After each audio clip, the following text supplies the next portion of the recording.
Peter Piper picked a peck of pickled peppers. How many pecks of pickled peppers did Peter Piper pick? Well, how the heck did Peter Piper pick pickled peppers? I love pickled peppers, and I'm gonna make pickled peppers out of these Serranos, but he must have been at some farmer's market where somebody had already made them pickled. So these Serranos here are going to be pickled peppers. I like doing an apple cider vinegar pickling for them, and I will share that recipe with you guys later. When I come in here, if you look at this plant, there's lots and lots of fruit all built up. I actually over fertilized accidentally and sent the plant into a little bit of overproduction, which it will come out of okay. The plant's still doing really good, but I'm going to come help it along a little bit by taking away some of these peppers, which I might have let go a little bit longer, but are plenty substantial size at the same time to be harvested.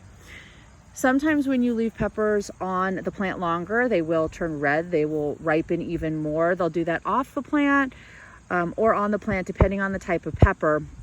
Serranos will sometimes turn red, but very rarely. I got some red Serranos this year, and they're really neat. They look pretty in the jars. But I'm going to come through. Let me just show you again. I'm going to come through. I'm going to take all of these guys off. So I usually would just come through with clippers, but I'll just pull them off. This is still a little bit smaller than I want, so I'm going to leave him on there. I'm going to come through, take off all of these larger ones, and then that way when I am making my pickled peppers later, I have all of the larger ones, giving the plant more energy to put into the smaller ones that it has started on there. And I'll just show you a couple other peppers real quick while we're here. This is a Thai hot pepper. This is awesome for grinding for like a cayenne powder, or even doing a little bit more coarsely for pepper flakes. It also makes an awesome hot sauce.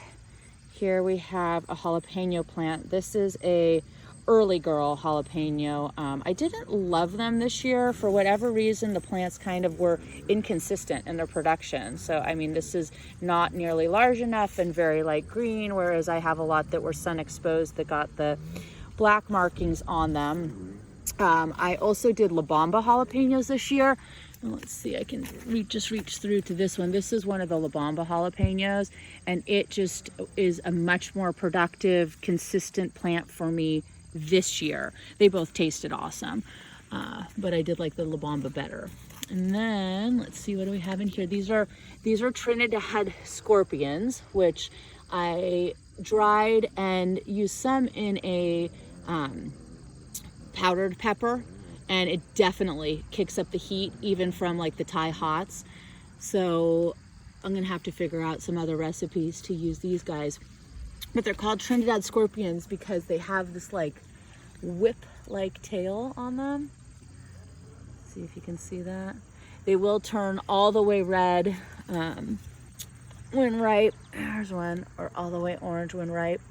So the warning on this plant said harvest even with care. I haven't had any issues from it, but my gosh, the whole pepper burn thing is so real.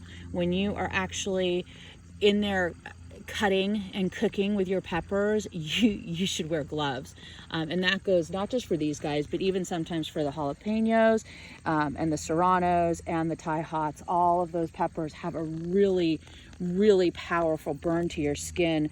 It feels almost like a chemical burn, and it lasts, and I have tried everything to try and relieve it. The best thing I've found is probably like a dairy product seems to help soothe it some, but my gosh, I definitely recommend wearing gloves. You'll see one of the other downfalls in my garden real quick while you're out here. Weeds are a constant pest. You need to do something about the weeds. Now, when I planted this section this year, instead of planting by making holes in the tarp and planting the plants in, which I will definitely do next year, I kind of planted rows of plants in between rows of tarp. So, of course, weeds spring up absolutely everywhere. You can see them coming out on the other side there. And at one point, one of my girlfriends said, oh my gosh, use newspaper. And she gave me this huge bundle of newspaper. So when you lay down newspaper and it's able to stay there, it does actually work as an awesome weed suppressant. I would recommend putting rocks or stones or something on the paper to help hold it down, because otherwise you get it starts blowing around and then it gets breezy, and especially when it's dried out and hasn't really like fitted into the ground yet, it just makes a mess everywhere. So weed suppression, that's a whole nother thing that we'll talk about another time. But enjoy your peppers, and if you have any questions, let me know. I love growing peppers. They're one of my favorite things to grow, and I always end up with just these huge pepper plants. These are all peppers here. Trinidad Scorpions, which are probably 4 feet tall, maybe not that tall, but about there. And then they've overtaken, I mean, there's a jalapeno in here, but it has gotten completely overtaken by some of these Trinidad Scorpions next to it. But you can just see all of the jalapenos on there and in there. Yum.